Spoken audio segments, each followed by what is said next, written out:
وسلم کی امت نے پیدا فرمایا اور قرآن کریم جیسے عظیم کتاب کے ذریعے سے اللہ نے ہماری رہبری اور رہنمائی فرمائی.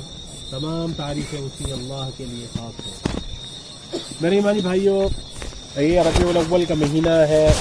اس مہینے میں امام الانبیاء جناب محمد عربی صلی اللہ علیہ وسلم کی ولادت بھی ہوئی ہے اور اسی مہینے کے اندر اللہ کے نبی صلی اللہ علیہ وسلم کی وفات ہوئی ہے.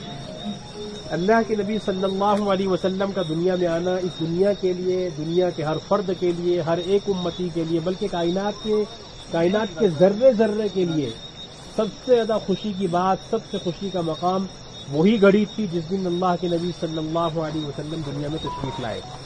لیکن اس کے برعکس وہ گھڑی اس دنیا کے لیے سب سے زیادہ غمگین تھی، اور خاص کر اللہ کے نبی صلی اللہ علیہ وسلم کے اہل خانہ اور اللہ کے نبی صلی اللہ علیہ وسلم کے صحابہ کرام کے لیے، ساتھیوں کے لیے سب سے زیادہ غمناک گھڑی تھی کہ جس گھڑی اللہ کے نبی صلی اللہ علیہ وسلم دنیا سے رخصت ہوئے.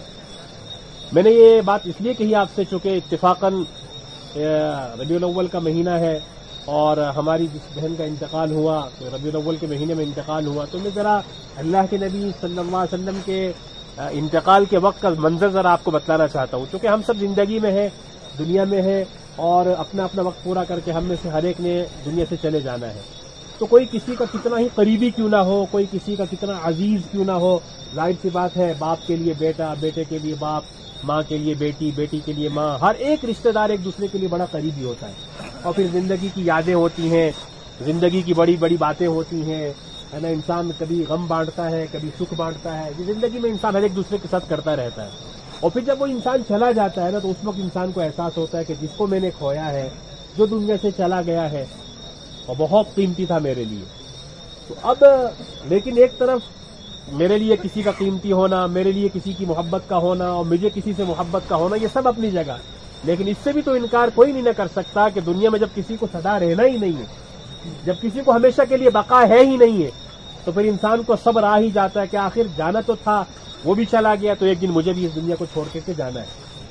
تو اللہ کے نبی صلی اللہ علیہ وسلم جب دنیا سے رخصت ہوئے اس وقت کی جو کیفیت بیان کی گئی ہے کہ اللہ کے نبی صلی اللہ علیہ وسلم جب دنیا سے رخصت ہوئے تو حضرت عمر رضی اللہ تعالیٰ عنہ جیسا جلیل القدر صحابی، حضرت عمر کے بارے میں آتا ہے نا، بڑے سخت مزاج تھے، جلالی تھے.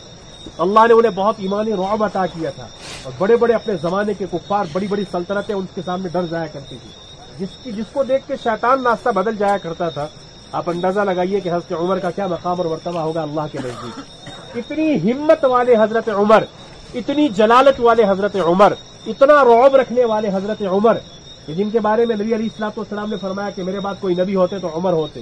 اتنی زیادہ اہمیت رکھنے والے حضرت عمر بھی جب اللہ کے نبی علیہ السلام کا انتقال ہوا تو حضرت عمر رضی اللہ تعالیٰ عنہ کے بارے میں آتا ہے کہ تلوار لے کر کے مسجد نبوی کے دروازے پر کھڑے ہو گئے اور کہنے لگے جو یوں کہے گا نا کہ محمد کا انتقال ہو گیا اس کی گردن اڑا دوں گا. یعنی وہ غم کو برداشت نہیں کر پا رہے تھے کہ ایسا کوئی کیوں کہے کہ نبی علیہ السلام کا انتقال ہوا. لیکن حضرت ابوبکر صدیق رضی اللہ تعالیٰ عنہ جو بہت نرم دل کے تھے، حضرت ابوبکر سخت مزاج کے تھے، حضرت ابوبکر رضی اللہ تعالیٰ عنہ نرم مزاج کے تھے، لیکن حضرت ابوبکر رضی اللہ تعالیٰ عنہ نے اس موقع کو سنبھالا. حضرت عمر جیسے آدمی بھی برداشت تو نہیں کر پا رہے تھے نبی علیہ السلام کا غم، لیکن حضرت ابوبکر رضی اللہ تعالیٰ عنہ آگے آتے ہیں اور آگے آ کر کے صحابہ کرام جو موجود ہیں ان کو جمع کرتے ہیں اور جمع کرنے کے بعد صحابہ کرام کے سامنے حضرت ابوبکر رضی اللہ تعالیٰ عنہ نے وہ تاریخی خطبہ ارشاد فرمایا جس میں ہم سب کے لیے سبق، ہم سب کے لیے پیغام ہے. وہ پیغام میں کیوں سنانا چاہتا ہوں؟ وہ پیغام اس لیے سنانا چاہتا ہوں کہ ہمارے یہاں بھی بہت سارے ایسے غمی کے مواقع پر کسی کا انتقال ہو سکتا ہے. بھائی کسی کا کبھی بھی انتقال ہو سکتا ہے، جوانی میں بھی ہو سکتا ہے، بچپن میں بھی ہو سکتا ہے، ماں کی گود میں بھی ہو سکتا ہے، بڑھاپے میں بھی ہو سکتا ہے، ایکسیڈنٹ بھی ہو سکتا ہے، اچھا بھلا سویا صبح اٹھے ہی نہیں، کئی سارے واقعات. یہ سب کچھ ممکن ہے جو کہ دنیا چھوڑنی ہے تو کس طرح چھوڑنی ہے اللہ کے سوا کسی کو پتا نہیں. لیکن ہمارے ہاں جب کسی نوجوان کی بطور خاص موت ہوتی ہے یا کسی بچے کی موت ہوتی ہے یا کسی جوان عورت کی موت ہوتی ہے تو عام مطلب ایسا جوان کی موت پہ ایسا کہنے اور سننے کو ملتا ہے. ہم اپنی زبان سے بسا اوقات ایسے جملے کہہ جاتے ہیں غم کی وجہ سے، کہتے غم کی وجہ سے ہے، لیکن یہ بات یاد رکھنا چاہیے ہمارا غم ہو یا ہماری خوشی ہو، یہ سارا کا سارا کچھ ہمارے اللہ کے تابع ہے. ایک مومن کا غم وہ بھی اللہ کے تابع، اللہ کے دین کے تابع ہونا چاہیے، اور ایک مومن کی خوشی وہ بھی اللہ کے دین کے تابع ہونا چاہیے۔ یعنی اگر غم آئے تو اس کا یہ مطلب نہیں ہم آپے سے باہر ہو جائیں، ہم رونے دھونے لگ جائیں، گریبان پھاڑنے لگ جائیں، چیخنے چلانے لگ جائیں، ایسا نہیں کر سکتا، شریعت ہمیں اس کی اجازت نہیں دیتی۔ یاد رکھیں نبی علیہ الصلوۃ والسلام نے فرمایا جو کسی کی موت پر نوحہ کرے، جو کسی کی موت پر اپنے گریبان کو پھاڑے، نبی علیہ السلام نے فرمایا ایسے لوگوں کو میرا یہ پیغام پہنچا دو فلیس منا، وہ میری امت میں سے نہیں ہے۔ اس لیے غم کے موقع پر اگر ہمارے ہاں کسی غم آئے گا، زندگی کبھی خوشی کا نام ہے تو کبھی غم کا نام ہے، دونوں چیزیں کسی کے لیے بھی سدا نہیں ہے۔ ایسا کوئی ہو ہی نہیں سکتا کہ جو یوں کہ میں نے زندگی میں ہمیشہ خوشیاں ہی خوشیاں دیکھی، ایسا ہو ہی نہیں سکتا۔ اور کوئی یہ بھی نہیں کہہ سکتا کہ میں نے زندگی میں ہمیشہ غم ہی دیکھے، ایسا نہیں ہو سکتا۔ یہ زندگیوں میں کبھی خوشیاں بھی آتی ہیں اور کبھی جیسے ان کا آج انتقال ہوا تو ان کے یہاں ان کے گھر میں کبھی شادیاں ہوئی ہوں گی تو وہ خوشیوں کا موقع تھا کہ نہیں؟ بچے پیدا ہوئے تو خوشیوں کا موقع تھا کہ نہیں؟ اس کے علاوہ بہت سارے خوشیاں دیکھی ہوں گی، آج ان کے گھر والے ان کی دنیا سے جانے کے بعد غمگین بھی ہیں، تو دنیا نام ہی خوشی اور لیکن مومن کسے کہتے ہیں؟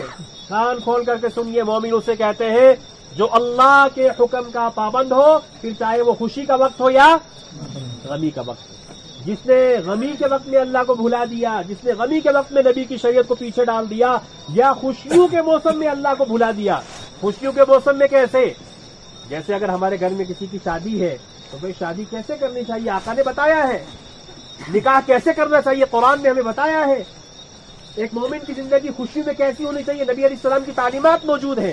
لیکن ذرا ہم سوچیں ہماری خوشیوں میں کیا حالت ہوتی ہے، ہماری شادیاں کیا ہو رہی ہیں آپ آج کل۔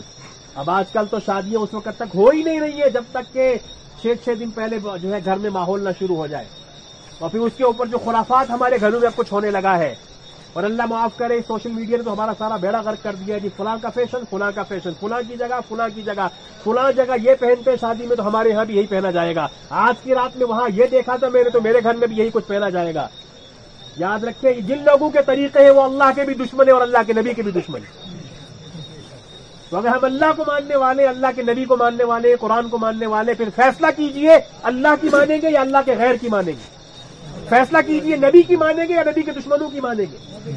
ہمارے گھروں میں شادیوں پر ڈی جے بجتے ہیں، ہمارے گھروں میں شادیوں پر مرد عورت مل کر کے گیت گاتے ہیں اور کہتے ہیں خوشیوں کی بات ہے کہ نبی علیہ الصلوۃ والسلام کے یہاں پردے کا اتنا زبردست اہتمام تھا، حکم تھا۔ ایک مرتبہ نبی علیہ السلام کے سامنے نبی صلی اللہ علیہ وسلم کی 2 بیویاں بیٹھی ہوئی تھی، سامنے سے ایک نابینا صحابی آتے، وہ دیکھ ہی نہیں رہے، وہ نابینا ہے۔ نبی علیہ السلام نے اپنی بیویوں سے کہا اٹھ کے اندر چلے جاؤ، تو ان ازواج مطہرات نے کہا کہ اللہ کے نبی صلی اللہ علیہ وسلم یہ تو نابینا ہے، یہ تو دیکھ ہی نہیں پاتے، تو یہاں اندر جانے کی کیا ضرورت ہے؟ تو آقا نے فرمایا وہ نہیں دیکھ رہا، تم تو اسے دیکھ رہی ہو۔ پر ہمارے یہاں شادیوں میں ایک ہی جگہ مرد عورت بیٹھ کر جوان بچے اور بچیاں گیت گا رہے ہوتے ہیں اور ویڈیو بن رہی ہوتی ہے، جسم تھرکا رہے ہوتے ہیں۔ یہ کہاں کا دین ہے؟ اگر نبی کا کلمہ پڑھا ہے تو پھر یہ غلامی برداشت کرنی پڑے گی آقا کی۔ اگر نبی کا کلمہ پڑھا اور کل قیامت میں نبی کے سامنے کھڑے ہو کر کے شفاعت کے حقدار بننا ہے تو پھر یہ کڑوے گھونٹ پینے پڑیں گے۔ پھر فاطمہ، ہماری بیٹیوں کو فاطمہ جیسا بننا پڑے گا، ہماری بہنوں کو حضرت عائشہ جیسا کردار بنانا پڑے گا، اور ہمارے نوجوان بچوں کو صہیب رومی جیسا بننا پڑے گا، سلمان فارسی جیسا بننا پڑے گا، محمود غزنوی جیسا بننا پڑے گا۔ ورنہ یہ جسم تو تھرکتے ہیں، ڈانس کرتے ہیں اور ڈیجوں پر ناچتے اور گاتے ہیں اور غیروں کے طور و طریق کو پسند کرتے ہیں۔ ہم زبان سے لاکھ کہیں نا ہمیں اپنے نبی سے محبت ہے تو ہم جھوٹے ہیں، جھوٹے ہیں۔ ہماری شریعت ہمیں یہ تعلیم نہیں دیتی ہے۔ تو نبی کریم صلی اللہ علیہ وسلم کے انتقال پر صحابہ غمگین ہیں۔ حضرت ابوبکر صدیق رضی اللہ تعالیٰ عنہ کھڑے ہو کر کے کہتے ہیں، غور سے سنیے اللہ کے نبی علیہ السلام کے انتقال پر حضرت ابوبکر نے کیا فرمایا تھا۔ یہ فرمایا تھا، اے لوگوں کان کھول کر کے سن لو کہ آج محمد اس دنیا سے رخصت ہوئے ہیں، آج محمد اس دنیا سے رخصت ہوئے ہیں، تو تم میں سے جو محمد کی عبادت کرتا تھا وہ یہ جان لے کہ محمد دنیا سے رخصت ہو گئے، اور تم میں سے جو محمد کے رب کی عبادت کرتا ہے وہ جان لے کہ رب ہمیشہ سے زندہ تھا اور رہے گا۔ یعنی جس نے رب کی عبادت کرنی تھی وہ یہ کان کھول کر کے سن لے کہ نبی علیہ السلام تو دنیا سے گئے، ان کا رب دنیا سے کہیں نہیں گیا ہے، اور بقا تو صرف ایک اللہ کی ذات کو ہے۔ جب کچھ نہیں تھا تب بھی اللہ تھا، جب کچھ بھی نہیں ہوگا تب بھی اللہ رہے گا، یہاں تک کہ آخر میں قیامت میں فرشتوں کو بھی ختم کر دیا جائے گا، اور پھر آخر میں جو موت انسان کو آتی ہے نا، جنت میں جب جنتی جنت میں چلے جائیں گے، جہنمی جہنم میں چلے جائیں گے، اس وقت موت کو لایا جائے گا اور ایک جانور کی شکل میں موت کو بھی ذبح کر دیا جائے گا، اور پھر جنت والوں کو کہا جائے گا اب تم جنت میں ہمیشہ سے رہو، تمہیں کبھی موت نہیں آئے گی۔ سوچو کتنی خوشی کا موقع ہوگا۔ ہم ایمان والے ہیں، ہم نے نبی کا کلمہ پڑھا ہے، ہمارا آدھا کام تو ویسے ہی اللہ نے آسان کر دیا کہ کلمہ دیا ہے، نبی علیہ السلام کی امت میں پیدا کیا۔ اب محنت تھوڑی سی یہ کرنی ہے کہ مومن کی سی زندگی گزارنی ہے، تھوڑی سی محنت یہ کرنی ہے کہ چھوٹی سی زندگی میں جو 60-70 سال 50-60 سال کی زندگی ہے، اس کو اللہ کے حکم پر گزار کر مومن بن کر شریعت و سنت کے پابند بن کر کے مریں گے نا، اللہ کی قسم کھا کر کے کہتا ہوں وہ جنت ہمارا استقبال کرے گی۔ کہ اس جنت کے بارے میں آقا نے فرمایا نہ کسی آنکھ نے دیکھا نہ کسی کان نے سنا کہ جنت کو اللہ نے کیسا بنایا ہے۔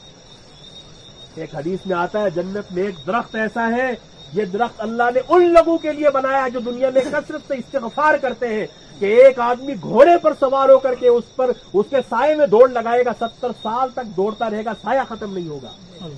جنت کو اللہ نے ایسا بنایا ہے، وہ ایمان والوں کے لیے ہے، لیکن ہمیں اپنے ایمان کی قدر نہیں، اپنے نبی کی قدر نہیں، اپنے کلمے کی قدر نہیں، نمازیں ہم چھوڑتے ہیں، بے حیائی ہم کرتے ہیں، فحاشی گناہ ہم کرتے ہیں۔ کون سا گناہ ہے جو آج مسلمان قوم نہیں کر رہی ہے؟ بتاؤ کون سا وہ گناہ ہے جو آج مسلمان میں نہیں ہے؟ اللہ معاف کرے، کسی زمانے میں کسی وقت میں کہا جاتا تھا جی شرابیں تو غیر پیتے، اللہ کی قسم آپ تو ہماری عورتیں بھی شراب پینے لگی ہیں، ایمان والوں کی عورتیں بھی اب شراب پینے لگی ہیں، تو کون ہے اس کا ذمہ دار؟ قبروں میں دیکھ لیجئے، اس وقت سائڈوں پر اندھیرا ہے، یہاں اس وقت کوئی نہ ہو تو کسی کا دل نہیں کرتا ہے تنہائی میں رہنے کا، رات کی تاریکی ہم سے دیکھی نہیں جاتی، لائٹ چلی جائے تو دل اکتا جاتا ہے، گھبرا جاتا ہے۔ تو اب یہ ہماری جو ماں بہن ہے جب قبر میں جائے گی، اس کو وہاں قبر میں کون سی روشنی کام آئے گی؟ ایک ہی روشنی کام آئے گی جو بیچاری دنیا میں اعمال اچھا کر کے گئی ہوگی۔ ہم اپنے اللہ سے خیر مانگتے ہیں اپنی بہن کے لیے کہ اللہ ہماری بہن کی قبر کو اچھا کر دے، دعا کرتے ہیں، لیکن سبق تو ہے نا ہم سب زندوں کے لیے کہ یہ تو اب کچھ نہیں کر سکتی۔ ہر مرنے والا جاتے ہو یہی کہہ جاتا ہے میں کچھ نہیں کر سکتا، لیکن تم کچھ کر سکتے ہو۔ تو چھوڑیے غفلت کی زندگی کو، خدا کے لیے اعمال صالحہ پر آئیے، اپنی زندگی کو کتاب و سنت والی بنائیے، شریعت پر آئیے، قرآن کو اپنا امام بنائیے، ڈریے جہنم اور جہنم سے، اور شوق رکھیے جنت کا۔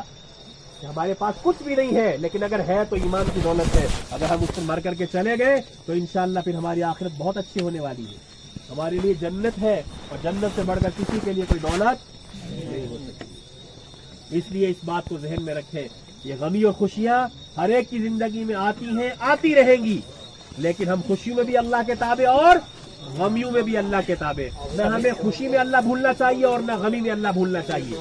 اللہ تعالی ہمارے اس مرحومہ کی بال بال مغفرت فرمائے، نور سے منور فرمائے، حد نظر قبروں کو کشادہ فرمائے۔ جب تک ہم زندہ ہیں اللہ ہمیں اسلام پر رکھے، اور اپنے وقت متعین پر اللہ ہم سب کو ایمان کامل پر موت عطا فرمائے۔